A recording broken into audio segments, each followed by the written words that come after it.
Husbands as heroes. One woman is letting the world know how grateful she is for her spouse. Yep, in an open letter to her husband, our next guest writes, "It is the steady breadwinner husband, men like you, who allow women like me to live such comfortable lives."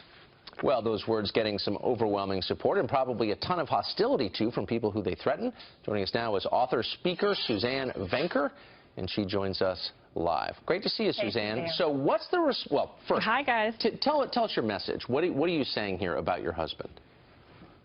Well, several things. The main thing, of course, is that husbands, in my opinion, get very little to no appreciation for the work that they do on a daily basis to support their families and to do what's needed to be done on the home front as well, just like wives and mothers do.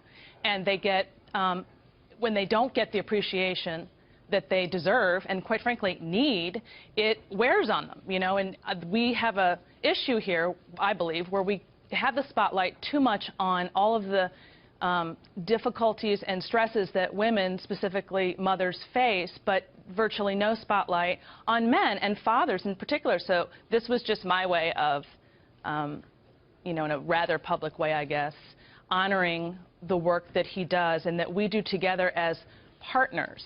You guys opened this segment in a very funny way. I was a little surprised at how you opened it. I represent what I think is an underrepresented group in America, and I call it the 1.5 income family.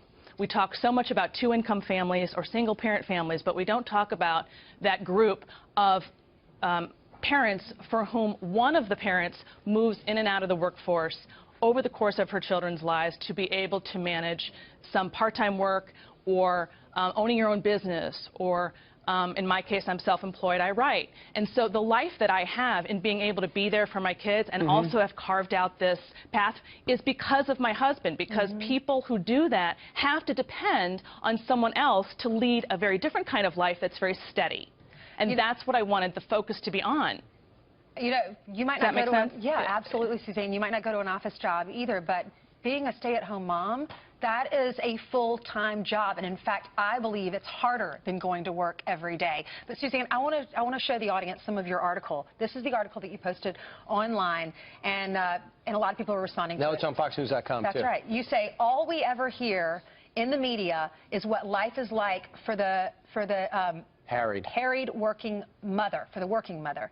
Marriages that are more traditional in nature with a primary breadwinner and a primary parent are viewed as a thing of the past. And you're getting some criticism too. You want to respond to that? Sure, a couple things. So this is what's really important to note about that, is that we hear often that there's quote-unquote 70% of working mothers in America today. What the media does not share is that half of those mothers are people like myself who really can't be classified as at-home mothers or working mothers. We are, as I said before, moving in and out of the workforce. We might have stayed home for a few years when the kids were young, then we went back. There are all these other options that are completely overlooked.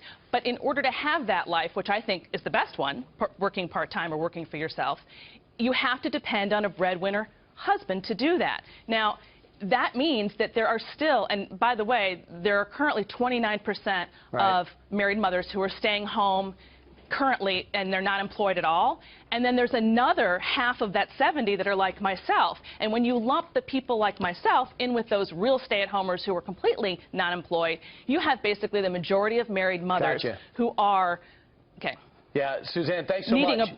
Your perspective can be found on FoxNews.com. It's called A Letter to My Breadwinner Husband. Thanks so much. And by the way, God bless you. Good for you. It's a brave thing you're saying. Thank you. I think it's great, Suzanne.